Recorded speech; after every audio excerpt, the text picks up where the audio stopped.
El intestino no es solo un órgano digestivo. Alrededor del 70% de las células del sistema inmunitario se concentran allí, lo que significa que su estado afecta directamente la protección de todo el organismo. La barrera intestinal funciona como un filtro, permite el paso de sustancias útiles, vitaminas, nutrientes, y bloquea las nocivas, toxinas, microbios y partículas extrañas. Pero todo este sistema bien coordinado es destruido por los micro y nanoplásticos con carga electrostática.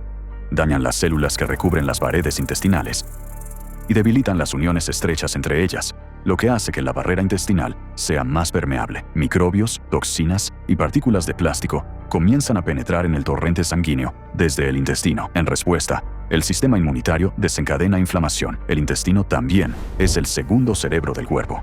Sus paredes contienen unos 500 millones de neuronas directamente conectadas al sistema nervioso central.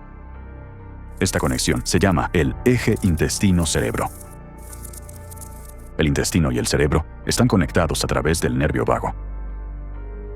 Es como una línea telefónica directa mediante la cual intercambian constantemente mensajes. El cerebro da órdenes al intestino sobre qué hacer y el intestino informa al cerebro sobre su estado. Un papel clave en esta comunicación lo desempeña la microbiota, 100 billones de bacterias beneficiosas. Producen sustancias capaces de calmar o irritar las terminaciones nerviosas de la pared intestinal, incluidas las del nervio vago.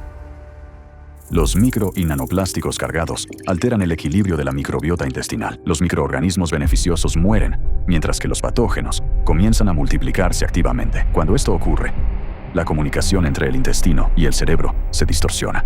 Cuando los nanoplásticos ingresan al intestino, se desencadena un círculo vicioso de destrucción.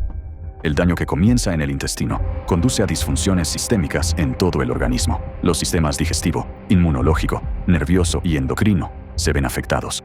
Esto acelera el proceso de envejecimiento del cuerpo y aumenta el riesgo de enfermedades graves, tales como síndrome del intestino irritable y enfermedades inflamatorias intestinales, alergias y enfermedades autoinmunes, depresión, ansiedad y trastornos cognitivos, obesidad y diabetes, enfermedades cardiovasculares, enfermedades neurodegenerativas, como Alzheimer y Parkinson. Investigadores del Centro Médico Universitario de Utrecht descubrieron que las células inmunitarias expuestas a nanoplásticos mueren 3 veces más rápido que aquellas que no lo están. Esta muerte acelerada de las células inmunitarias debilita gravemente la inmunidad y reduce la capacidad del organismo para combatir infecciones. Esto contribuye a la propagación de reacciones inflamatorias en todo el cuerpo. Científicos de la Universidad de Zhengzhou y del Hospital de Cáncer de Henan, en China, han descubierto que los nanoplásticos penetran incluso en la médula ósea y el timo, los órganos donde se originan y maduran las células sanguíneas e inmunitarias. La médula ósea cumple 2 funciones clave. Por un lado, es una fábrica de células sanguíneas, donde se forman los glóbulos rojos, glóbulos blancos y plaquetas. Por otro lado, las células madre de la médula ósea participan en la regeneración de huesos, cartílagos, músculos y tejido adiposo. El impacto de los nanoplásticos sobre las células madre significa daño a los cimientos mismos de la regeneración. Primero, la formación de sangre se ve afectada.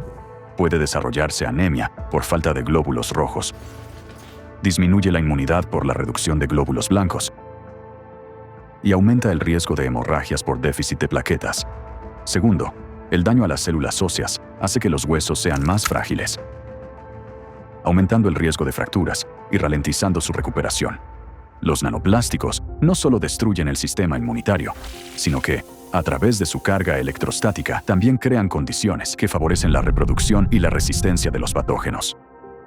Un estudio de la Universidad de Illinois demostró que las partículas de nanoplástico con carga positiva aumentan el estrés fisiológico en bacterias intestinales, como E. coli, haciéndolas más agresivas. La carga electrostática desempeña aquí un papel decisivo. Es lo que incrementa la patogenicidad de los microorganismos. Al mismo tiempo, las partículas de nanoplástico sin carga electrostática no provocaron estrés fisiológico en las bacterias, y su peligrosidad para los seres humanos no aumentó.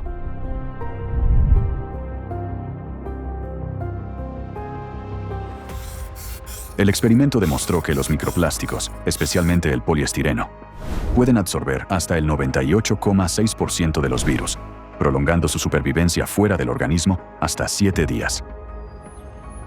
Los virus que normalmente mueren bajo la luz solar o el oxígeno, en cuestión de horas, pueden sobrevivir en el plástico entre 2 y 7 días, depositándose en superficies como barandillas, botellas y manillas de puertas.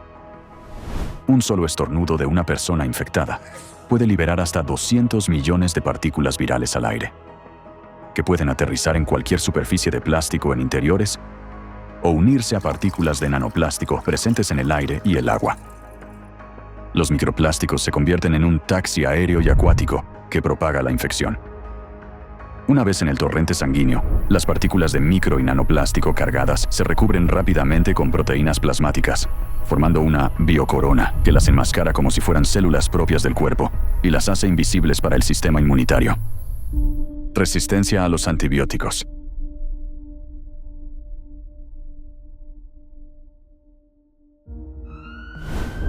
En 2019, la resistencia antimicrobiana fue directamente responsable de más de 1 millón de muertes, y casi 5 millones de muertes adicionales estuvieron vinculadas a complicaciones relacionadas. Los estudios de 2025 muestran que el plástico ayuda a las bacterias a desarrollar resistencia a los antibióticos, provocando una crisis que la medicina cada vez controla con más dificultad. ¿Por qué? Porque el plástico es la plataforma perfecta para el crecimiento bacteriano.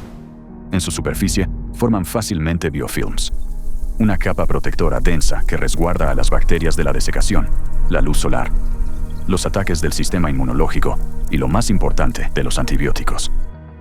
Al igual que los virus, las bacterias pueden sobrevivir en el plástico más tiempo que en otros materiales, a veces durante 3 días o más. Esto convierte al microplástico en un factor que difunde microbios peligrosos a través del agua, el suelo y los alimentos. Paul Daszak, doctor en química del agua y microbiología, investigador del Centro de Investigación en Ciencias Exactas e Ingeniería de la Universidad Católica Boliviana, San Pablo, señala que la presencia de biofilms en los microplásticos los hace aún más peligrosos. En el laboratorio estudiamos cómo los microplásticos interactúan con metales y microorganismos. Observamos que los microplásticos pueden absorber metales mediante procesos de fisisorción y quimisorción, y que esta capacidad aumenta en presencia de biofilm bacterianos que se desarrollan a la superficie de las partículas. Estas interacciones dependen del tipo de plástico, del tamaño de las partículas, lo que va cambiando las cargas electroestáticas de las partículas. Esto favorece a que los microplásticos actúen como un imán, atrayendo aún más contaminantes en sus superficies. En condiciones de laboratorio, los investigadores de la Universidad de Boston encontraron que cuando las bacterias entran en contacto con los microplásticos, activan un metabolismo especial vinculado a la transferencia de electrones. En pocas palabras, las partículas de plástico pueden compartir electrones con las bacterias, funcionando como una especie de banco de energía para ellas. Este proceso se llama transferencia extracelular de electrones. Les proporciona energía adicional. Primero, las fortalece, ayudándolas a dividirse más rápido, mutar y formar biofilms multicapa, especialmente resistentes, que impiden que los antibióticos penetren. En segundo lugar, esta energía adicional acelera directamente la resistencia a los antibióticos. Lo que es peor, incluso después de que el plástico se eliminó del entorno experimental, las bacterias conservaron sus nuevas propiedades, mutaron, se volvieron más resistentes y continuaron formando biofilms fuertes sobre otras superficies, incluso sin el apoyo del plástico.